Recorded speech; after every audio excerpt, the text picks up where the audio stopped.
Welcome to Tim's Antique Trains.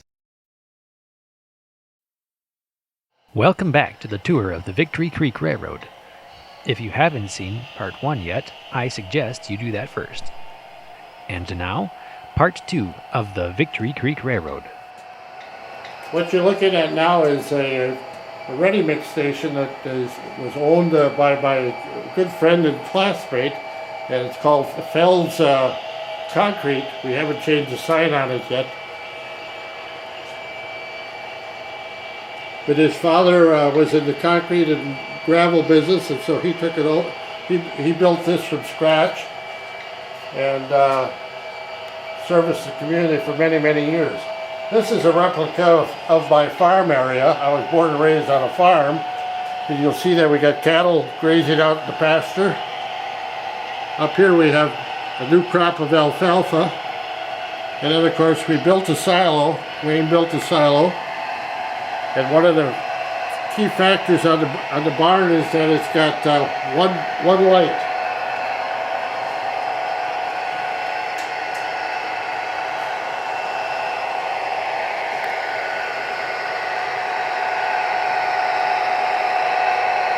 This is a cornfield that has been plowed or is being plowed, and in the back you can see that we got tractors and being repaired. We got trucks. We got lots of farm equipment. And then as you look down here, we have a wood processing plant where we make lumber. We have to visualize that there's a woods out here, but we do haul in some logs, and we have a capability with our car to dump it, and then we load it, and then we process it and cut it up in planks. Here's a load coming in via truck, so we bring it in either through the rail system or we bring it in for a truck load. Now this little church here is very similar to the church that I went to when I was a young man and a kid, and we call it Stark Church. And this railroad bridge that goes over the railroad is actually hand built. I built that myself, and we decided to incorporate it into the diagram. Now we do have a tunnel. It runs all the way through, comes out, and most of the trees, if not all, were handmade by either myself, mostly by myself, and Matt. But they're all different designs, different colors, and we tried to emulate the kinds of trees that are growing in Wisconsin. Now, up in the middle, if you look real carefully, there's a little cabin up there. And that is in reverence to a friend of mine from Germany, is that he had a little cabin in the woods he called Hanakri, so we made our cabin in the woods for him. Now what you're looking, if you look down the street here, you're looking at a combination of Maribel and Denmark. Since they're so close, we tried to incorporate both of them. This is a replica of most of the Maribel Fire Department. Here's our schoolhouse, and this is pretty close to a replica of the Maribel feed mill.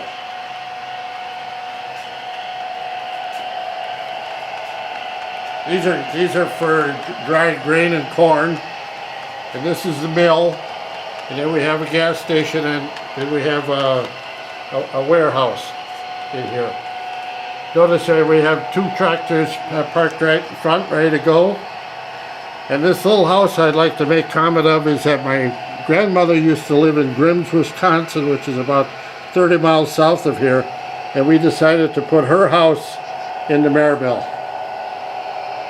She had a little white house next to a big quarry, and all the houses were brown.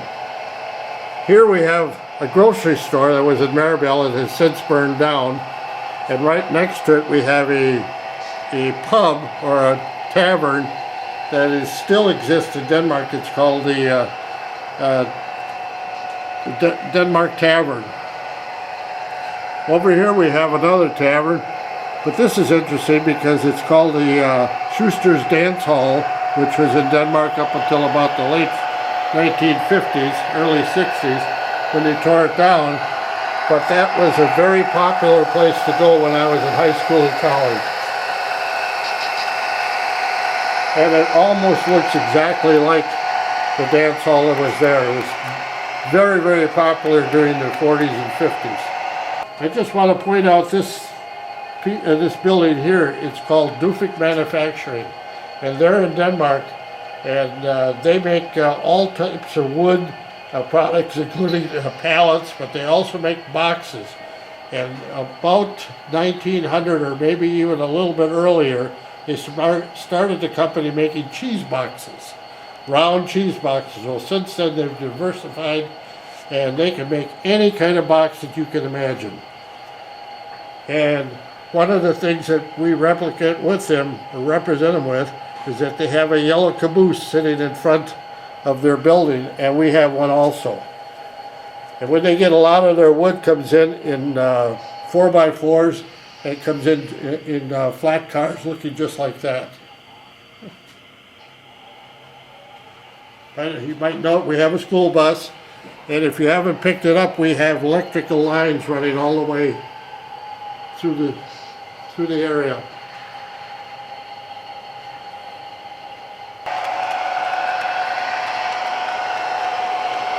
Now, as you take a look back, you can look down the river from this angle, and you can see, I would take a look and then take a bird's eye view of what it looks like to be on the creek, or river as we call it, the Devil's River.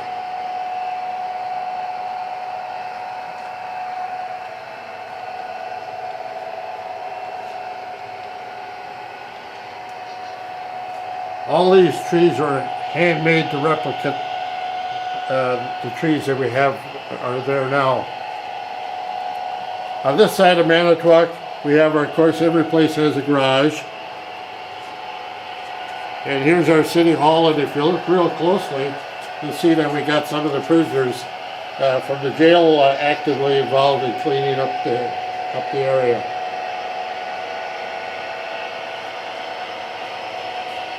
Now, if you look down this street here is downtown Manitowoc.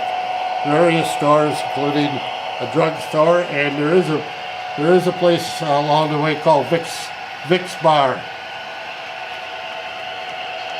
And you can see the helicopter here, and actually if you look up, there's another one waiting to come in.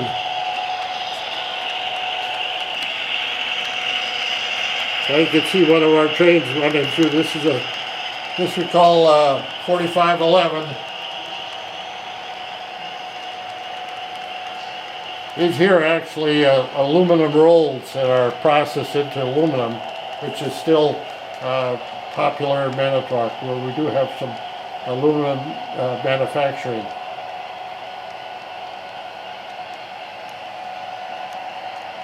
When you look at the station house, or the train station, it actually looks just exactly like this, except this tree is over there. That's about how close we got it. We have about 120 feet of track, and we have, let me see, 17 switches. Yeah. We could run 4 trains at once, and we ran them all off of a notebook computer, which you see on the other side. Here comes our second train. This is 507 It's our greatest workhorses. It's the fastest train on the track. You can blow the whistle on that one.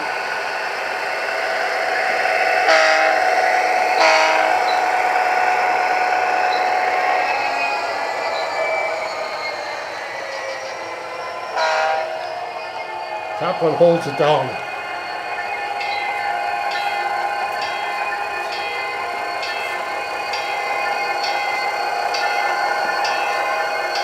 Behind it now you see we have another engine. We call it the Milwaukee Road. We have 2 of those engines that we use also.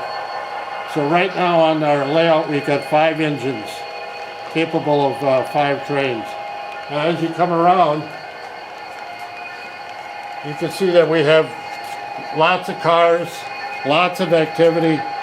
Not all the people have been put on yet because we always say we got more to do.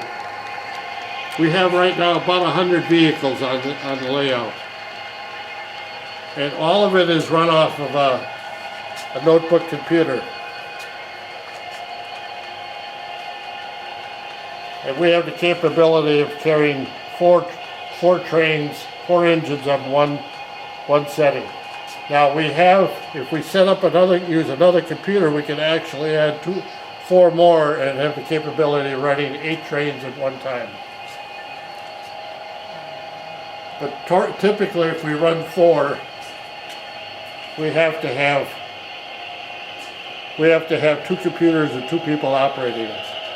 One of the purposes that we put a tunnel in here is that our train runs counterclockwise. All of our trains run counterclockwise. However, we have the capability of reversing all the trains by using the tunnel. And so the tunnel is you can run the trains, and it's our one way of reversing all of the trains and get them running clockwise. We certainly hope that you have enjoyed visiting our layout.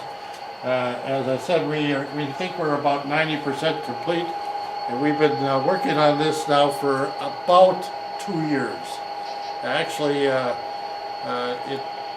we don't work on it full time, but the major part of it was done with my son and myself. We worked all last winter, and we had a deadline because he was leaving for Maine. And as a result, we hurried and got it all done. One of the interesting things about it was this section here was the last thing to be done, and we had to take the section out to work on it, and then we had to take the section and bring it back in and tie it all together, and it was quite a project, but it happened, and today you can't tell that it was a separate piece. The one final comment is that we often said that we're building a boat in the basement because there is no way, without taking it all apart, can we get it out of the basement. So maybe it's here to stay, and if I were to move or somebody had to move, we'd probably have to sell the trains layout with the house. But with Wayne's help, I think we'll get past 90% in a couple years or so. But I appreciate you coming out to take a look at our layout. We're very proud of it, and we've had lots of visitors come and see it, and I hope you come back and see it again sometime. Thank you. I hope you enjoyed the tour of this neat layout. Please remember to like and subscribe, and thanks for watching Tim's Antique Trains.